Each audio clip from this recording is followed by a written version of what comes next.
नमस्कार साथियों, मैं AF प्रसाद भारतीय, राष्ट्रीय उपाध्यक्ष और उत्तर प्रदेश प्रभारी।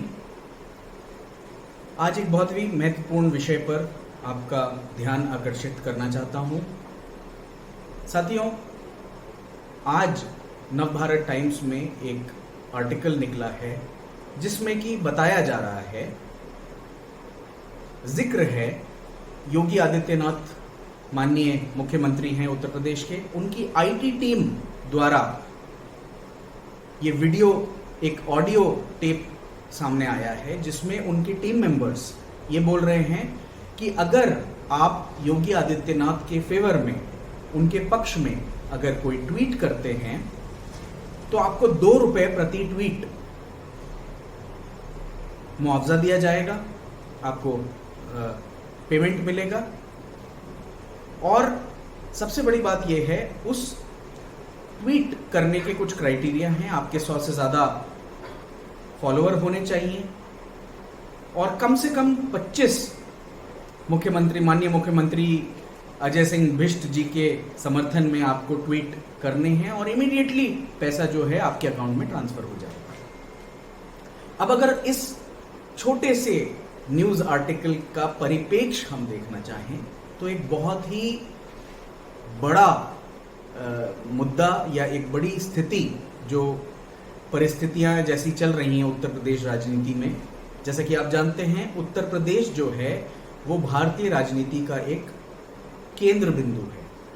कहा जाता है कि दिल्ली का रास्ता जो है वो उत्तर प्रदेश से होकर के जाता है। सबसे बड़ा राज्य है, सबसे ज़्यादा लोकसभा सीटें हैं और इसी वजह से जो वहाँ का मुख्यमंत्री है उसको एक बहुत ही अपने आप को महत्वपूर्ण स्थिति में होने का सौभाग्य प्राप्त होता है। ऐसे में पिछले कुछ दिनों से हम देख रहे हैं कि कई अटकलें लग रही हैं, उनके बारे में काफ़ी उथल पुथल हो रखा है उत्तर प्रदेश राजनीति में, क्योंकि अब अगले वर्ष उत्तर प्रदेश में चुनाव हैं। और जैसा कि जो अटकलें आ रही हैं कि बहुत ज़्यादा विधायक जो हैं उत्तर प्रदेश में वो योगी आदित्यनाथ जी के नेतृत्व से खुश नहीं हैं, क्योंकि वो किसी की बात नहीं सुनते हैं, सिर्फ अपने मन की करते हैं। और इसी वजह से अटकलें लग रही हैं कि हो सकता है चुनाव के पहले उनको हटाया जाए, कोई एक नया चेहरा सामने रखा जाए जनता के, जो कि जनता के आक्रोश को, जनता के गुस्से को शांत कर सके। क्योंकि माने या ना माने एंटी इनकम्बेंसी इन 4 वर्षों में ही अब सेट हो चुकी है। लोग चाहते हैं परिवर्तन और योगी आदित्यनाथ जी के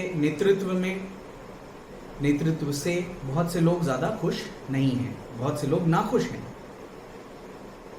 तो इस परिप्रेक्ष्य में जब हम ये इस छोटे से एक न्यूज़ आर्टिकल को हम देखते हैं, एक ऑडियो क्लिप जो हमको पता चलता है कि हाँ 2-2 रुपए में प्रति ट्वीट करने की जो फीस है, जो IT सेल है माननीय मुख्यमंत्री जी की, वो लोगों को देना चाह रही है। तो एक सवाल बहुत ही लाजमी है और बनता है कि जब भारतीय जनता पार्टी अपने IT सेल में जो लोग ट्वीट करते हैं उनके लिए 10 पैसे 20 पैसे देते हैं प्रति ट्वीट, तो एकाएक योगी आदित्यनाथ जी के पक्ष में ट्वीट करने वालों को 2 रुपए देने का क्या औचित्य है। और मैं इस वीडियो के माध्यम से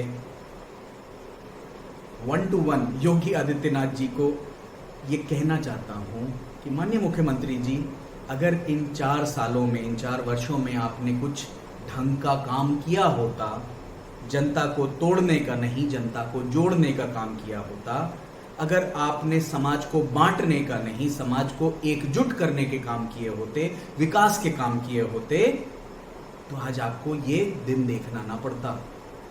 प्रति एक ट्वीट जो है 2 रुपए,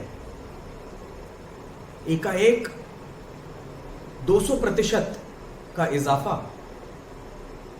तो मैं इस वीडियो के माध्यम से अपने जनता को इस बात के लिए जागरूक करना चाहता हूं कि भारतीय जनता पार्टी का जो विकास की राजनीति का जो एक जुमला है वो सिर्फ प्रोपेगेंडा पे टिका हुआ है। इसमें कोई सब्सटेंस नहीं है, सिर्फ गर्म हवा है। एक गर्म हवा का झोंका है जो कि हमको दिया जाता है हर चुनाव के पहले, क्योंकि कार्य नहीं किया जाता है इसलिए बांटने की राजनीति की जाती है। जाति, धर्म, भाषा, क्षेत्र और लिंग के आधार पर हर एक भारतीय को बांटा जाता है। वोट बैंक पॉलिटिक्स करी जाती है, तुष्टीकरण की राजनीति करी जाती है। और मैं जनता को यह बताना चाहता हूं कि अब बहुत समय हो गया है, अब हमें कमर कस लेनी चाहिए और इन राजनेताओं से विकास के मुद्दे पर सवाल करना चाहिए। तो आज आपके सामने इस सत्य को लेके आया हूं, इन तथ्यों को मैंने रखा है। उम्मीद करता हूं कि इन तथ्यों को जानने के बाद आप एक समझदारी का फैसला करेंगे। इनके असली चेहरे को आप जानेंगे, पहचानेंगे और अपने मताधिकार का प्रयोग करके ऐसी बांटने वाली राजनीतिक पार्टियों को आप सत्ता से ही नहीं, भारतीय राजनीति से निकास का द्वार दिखाएंगे। उम्मीद करता हूं मैंने आपके अटेंशन या मैंने आपकी जो सोच है उस पर एक कोशिश करी है कि आप इन बातों को समझेंगे। आने वाले दिनों में ऐसी राजनीतिक गतिविधियों पे पैनी दृष्टि बनाए रखेंगे, आपके बीच में निरंतर इन बातों को उठाते रहेंगे, देश के लिए अपनी आवाज को बुलंद करते रहेंगे। तब तक के लिए जय हिंद, जय भारत।